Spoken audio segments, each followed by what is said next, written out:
Hello and welcome to MF Corner. I'm Sumaira Abadi. On the show, under FinFix Research, who will step in as a last-minute tax-saving guide with her ELSS pick. So let's get started. First, with that, here's Prableen Bajpai, founder of FinFix Research, with some ideas from the ELSS space. Hi, Prableen. First up, my favorite question, ELSS for ELSS sake or ELSS as part of a core portfolio? What do you recommend? Hi, Sumaira. Good afternoon. And as always, pleasure to be on your show. So I think that's a very, very relevant question, whether, you're just buying a ELSS fund because you haven't really thought of something else and it just looks tempting on the, chart, which is out there.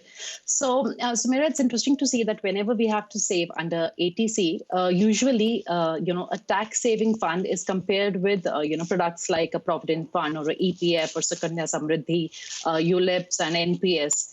And on that chart, ELSS actually tops the list in terms of, long-term performance, because, of course, the equity allocations are there in a tax-saving mutual fund.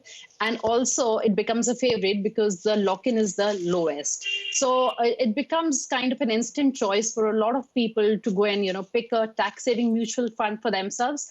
But it's very important to understand the first thing is that whenever they are doing this comparison, they have to understand that they're actually comparing products within tax-saving options from different asset classes. So a tax-saving mutual fund is an equity product, while a Provident Fund or an EPF is actually a fixed income product. So it's very, very crucial for investors to be sure, how they want to build up their portfolio, and then only go and, pick tax-saving mutual funds for themselves.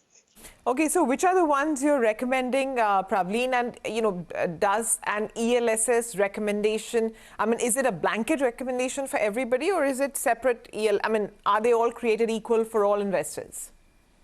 Okay, Sumaira, so as they say, in life, there are only two certainties, and one is death and the other is taxes. So it's almost like a devil which is out there. And each one of us, as we start working, this part of your paying your taxes and saving under ATC is kind of a constant through your work years.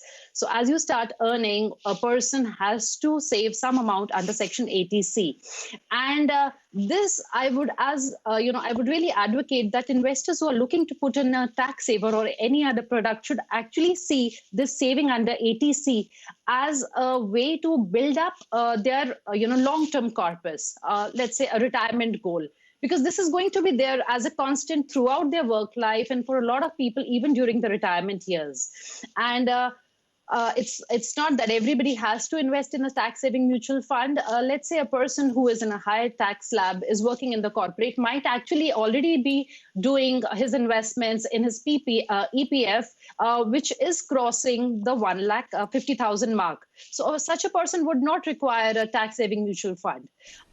For people who would want to build a long-term corpus using this, who are not using any other products, I would give a certain recommendation that they must look at whatever other mutual fund portfolio, schemes they're having in their portfolio. And then based, on an overall analysis, they must pick the tax-saving mutual fund for themselves. Okay, so how do they pick it? What's the checklist for selecting, and, what is your recommendation? So, Sumaira, again, tax saving has to be a part of your overall investment strategy. So if you decide that I want to, out of that, let's say 1,50,000, a 12.5 thousand rupee a month allocation, let's say partly you want to do using EPF or a PPF and partly you want to do using a tax saving mutual fund, then you have to see what are the other schemes that you're holding in your mutual fund portfolio. For somebody who's not holding anything at all in his mutual funds, should start with a fund which is slightly more large cap oriented. And somebody who's already, say having an index fund or a large cap and a mid and a large cap fund can actually look at, picking a tax saving mutual fund, which has a higher allocation towards the mid and small cap stocks. But a word of caution here, that the 3-year lock-in is, of course, that's the minimal after which they can do their redemptions. But ideally, equity investment should not be done if you have an horizon of less than, let's say, 5 to 7 years. So while they're doing it, they should try and have a long time horizon and compare the market capitalization overall, how much in large cap, mid cap, and small cap their portfolio would have, and then pick the tax saver fund for themselves. Okay, so what you're saying is basically, use the ELSS just as, just one other fund in your portfolio. It's just that this one gives you an added benefit where the others don't, right? So don't necessarily redeem after 3 years. Absolutely, Sumaira. And investors also need to remember that, in fact, as compared to any other regular equity fund, which they would have in their portfolio, an ELSS has to keep up, more about 80%. That's the minimal that they have to maintain in equities, as compared to 65% in equities for any other mutual fund. So, in fact, these funds must be given a certain extra time, because the volatility, or let's say the impact of a correction, will always be more in these funds, because they are invested. They have to maintain that 80% investment in equities at all times.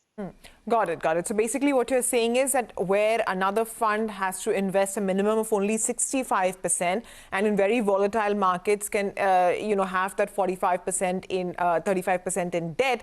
In the case of ELSS schemes, they can, even at the worst of times, only allocate 20% to debt, and therefore these schemes need a longer time horizon to perform. Got it, Prableen. Thanks very much for simplifying that for us. So, guys, it's almost the end of the financial year. So let me quickly lay out Prableen's top recommendations for you in case you don't have the time to do the full checklist yourself. Axis Long-Term Equity Fund, ICICI Pru Long-Term Equity Fund, Mirae Asset Tax Saver Fund, the DSP Tax Saver Fund, and Aditya Birla Sun Life Tax Relief 96. So those are some of the ELSS funds that you could consider.